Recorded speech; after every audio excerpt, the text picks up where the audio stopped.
Astronomie, astrophysique, cosmologie, astroparticules. Ça se passe là-haut, par Eric Simon. Une récente étude, à partir de données de la sonde Cassini, avait montré que les anneaux de Saturne allaient disparaître dans seulement quelques centaines de millions d'années. Souvenez-vous, nous en avions parlé ici. Eh bien aujourd'hui, une nouvelle étude, produite elle aussi avec les dernières données de la sonde Cassini, estime la masse totale des anneaux et montre que leur âge doit être revu fortement à la baisse. Ils auraient entre 10 et 100 millions d'années. Lors des 6 derniers passages de Cassini, dans l'interstice séparant le premier anneau et le sommet de l'atmosphère saturnienne, une équipe internationale a mesuré avec une grande précision comment varier le mouvement de la sonde en étudiant les minuscules décalages spectraux de ces signaux radio qui étaient reçus sur Terre. Cette mesure de dynamique leur a permis de déduire la forme du champ gravitationnel produit par Saturne, ainsi que la contribution des anneaux à la masse totale du système saturnien. Des mesures gravimétriques du même genre avaient été effectuées par la sonde antérieurement, mais à l'extérieur des anneaux, ce qui avait donné une valeur de la masse totale de la planète et de ses anneaux. Avec ces passages rapprochés près de la géante en 2017, les dernières mesures de Cassini ont mené à la masse de Saturne seule. Il était alors aisé de trouver quelle est la masse des anneaux. Les informations obtenues sont très riches. Bon, non seulement Luciano Ies de Sapienza Università à Rome et ses collaborateurs arrivent à déterminer l'âge de formation des anneaux à partir de leur masse, mais ils peuvent aussi estimer les flux de gaz dans les couches très profondes de Saturne. Et ils observent quelque chose d'inattendu là aussi. Le champ gravitationnel de Saturne ne ressemble pas à ce que l'on imaginait. Les chercheurs montrent qu'une grande partie des couches internes de Saturne, jusqu'à une profondeur de 9000 km, tournent plus vite que les couches plus profondes. Il existerait même une sorte de jet massif au niveau de l'équateur qui montre une vitesse de rotation 4% plus rapide que le reste de la planète.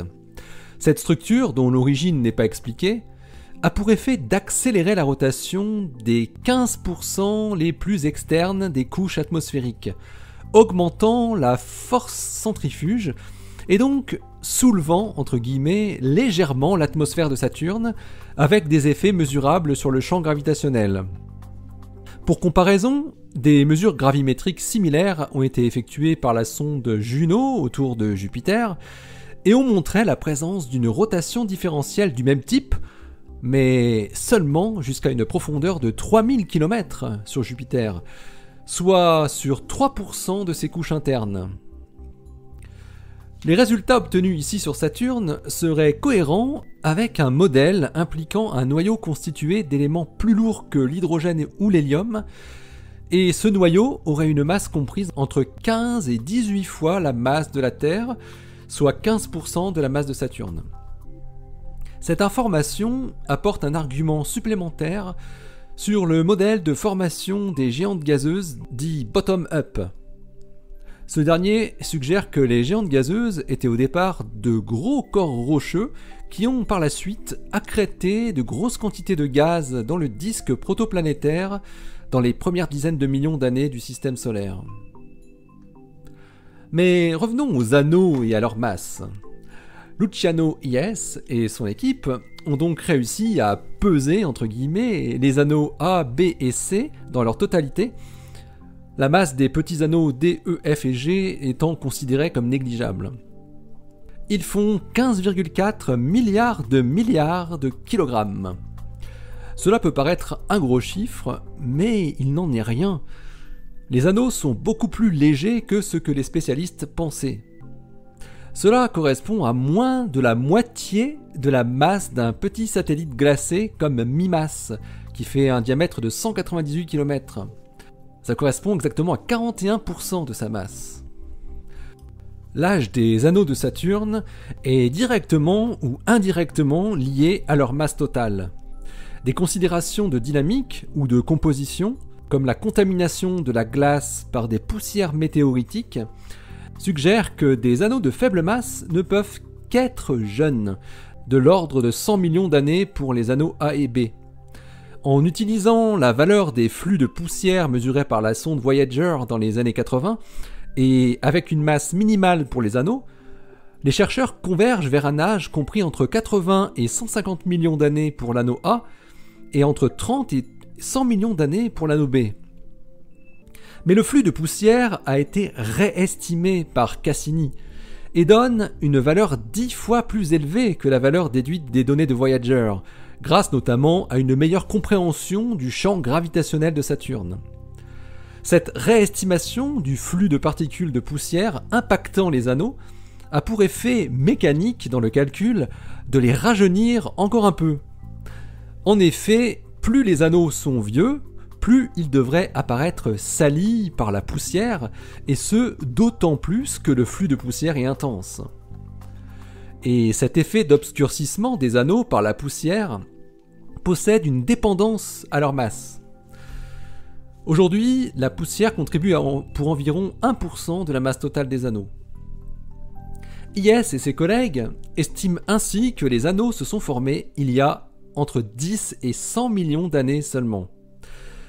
On se souvient qu'une étude indépendante avait trouvé, au début 2018, pour la première fois, que les anneaux devaient être beaucoup plus jeunes que la planète elle-même, estimant un âge de 200 millions d'années. Ces premiers résultats se confirment donc, et avec une estimation encore revue à la baisse. La connaissance de l'âge des anneaux de Saturne ne nous dit en revanche rien sur leur origine. La théorie en vogue stipule qu'un satellite de glace ou une grosse comète se serait approché trop près de Saturne, au-delà de sa limite de roche, distance minimale avant que le champ gravitationnel de la planète ne détruise le petit corps. Il pourrait presque être tentant de faire un parallèle entre un bombardement cométaire sur Saturne et l'impact cométaire qui a mis fin au règne des dinosaures et de nombreuses autres espèces sur Terre il y a 65 millions d'années. Les deux événements auraient en effet eu lieu environ à la même époque, à plus ou moins 50 millions d'années quand même. Rien aujourd'hui ne permet de faire cette corrélation, au-delà de la coïncidence temporelle assez large, mais on peut le garder à l'esprit. Le fait que les majestueux anneaux de Saturne soient finalement très jeunes à l'échelle de l'âge de Saturne, et sont voués à disparaître également dans relativement peu de temps, implique que nous sommes très chanceux d'être ici et maintenant pour les admirer, mais cela implique aussi que la probabilité de voir des anneaux de ce genre autour d'exoplanètes est finalement plus faible que ce que l'on pouvait croire. Allez, d'ici la prochaine, portez-vous bien, restez bien les yeux vers le ciel et les pieds sur terre. Salut!